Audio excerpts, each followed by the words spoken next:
Assalamualaikum warahmatullahi wabarakatuh. Jumpa lagi dengan channel Dr. Vincono dalam acara Bincang Sehat. Yang mana pada kesempatan ini saya akan mencoba membuat satu topik yang berkaitan dengan influenza, yaitu bagaimana cara menangani influenza di rumah. Sebagaimana sudah saya bahas pada video sebelumnya, influenza itu adalah salah satu penyakit atau gangguan pada jalan napas yang ditandai dengan batuk, pilek, hidung tersumbat, panas, kadang disertai badan terasa nyeri semua.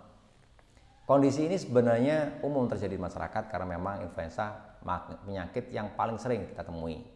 Sebenarnya penyakit ini bisa sembuh sendiri, self limited, bisa sembuh sendiri. Tapi apabila dibiarkan dan kita tidak dengan tangan yang tepat, maka penyakit ini bisa berlanjut menjadi penyakit yang lain atau timbul komplikasi yang juga lumayan berbahaya.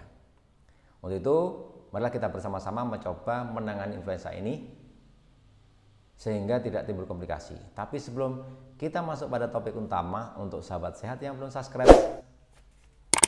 pencet dulu tombol. Ada beberapa langkah yang harus kita lakukan apabila kita menderita influenza.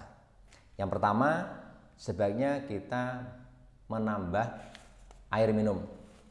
Ya, air putih yang disarankan. Kenapa? Karena pada waktu kena influenza, badan kita panas, maka dengan sendirinya banyak terjadi pengeluaran atau penguapan di tubuh kita.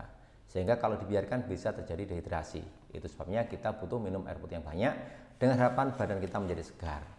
Dengan badan segar, maka kemungkinan penyembuhan dari influenza lebih cepat.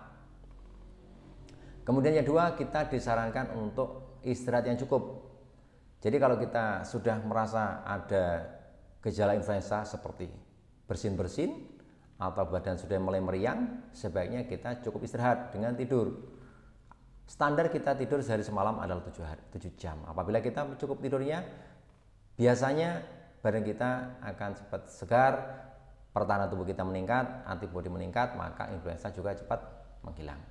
Kemudian yang ketiga, kita disarankan juga untuk makan makanan bergizi. Nah, tentunya sesuai dengan standar, cukup karbohidrat, cukup vitamin, cukup lemaknya, cukup proteinnya. Dengan makanan yang sehat ini, maka antibodi juga akan terbentuk dengan bagus, maka pertahanan kita juga bagus, maka badan kita juga cepat sehat dan virus juga akan cepat tereliminir dari tubuh kita karena antibodi kita akan meningkat. Kemudian makanan yang keempat itu makan yang disarankan, biasanya kita kan disarankan di samping 4 sehat 5 sempurna ini, makan apa sih yang khusus untuk ini? Nah, yang disarankan yang keempat ini, kita disarankan makan makanan yang banyak mengandung rempah-rempah. Ya, biasanya soto. Soto ini banyak rempah-rempahnya. Kenapa mesti harus soto? Ya, karena soto ini karena banyak rempah-rempahnya akan menyebabkan jalan napas ini menjadi longgar dan menghilangkan rasa gatal di jalan napas ini. Soto, bubur ayam itu bagus. Kemudian yang kelima, kita juga disarankan untuk mandi dengan air hangat.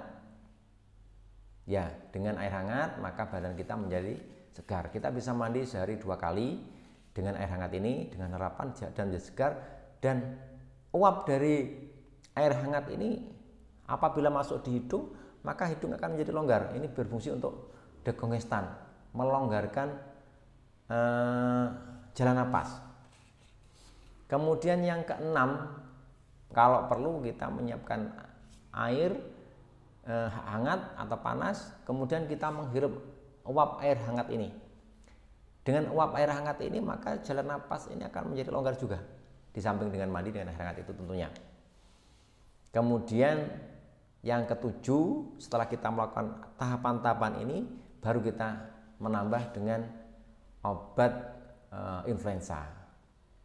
Bisa sesuai dengan keperluan. Jadi apabila badan kita panas, maka kita bisa minum obat panas, baik paracetamol atau ibuprofen. Kemudian bisa juga minum obat dekongestan untuk melonggarkan jalan napas itu sendiri, dan bisa juga kita minum obat-obat batuk yang dijual bebas. Nah, setelah melakukan ini semua urutan 1 sampai 6 ini, maka kita tinggal menunggu sehari 2 hari, kita lihatin kondisi badan kita membaik atau tidak. Apabila dengan langkah yang sudah kita lakukan ini sampai 3 hari badan kita tidak ada perbaikan, maka sebaiknya kita datang ke dokter untuk mendapatkan pemeriksaan lagi dan mendapatkan pengobatan yang tepat. Bisa jadi influenza kita bukan karena virus, tapi disebabkan bakteri. Nah, apabila penyebabkan bakteri, maka kita harus mendapatkan antibiotik, yang bisa menyediakan adalah dokter. Saya rasa cukup sekian info saya. Semoga bermanfaat. Assalamualaikum warahmatullahi wabarakatuh. Salam sehat.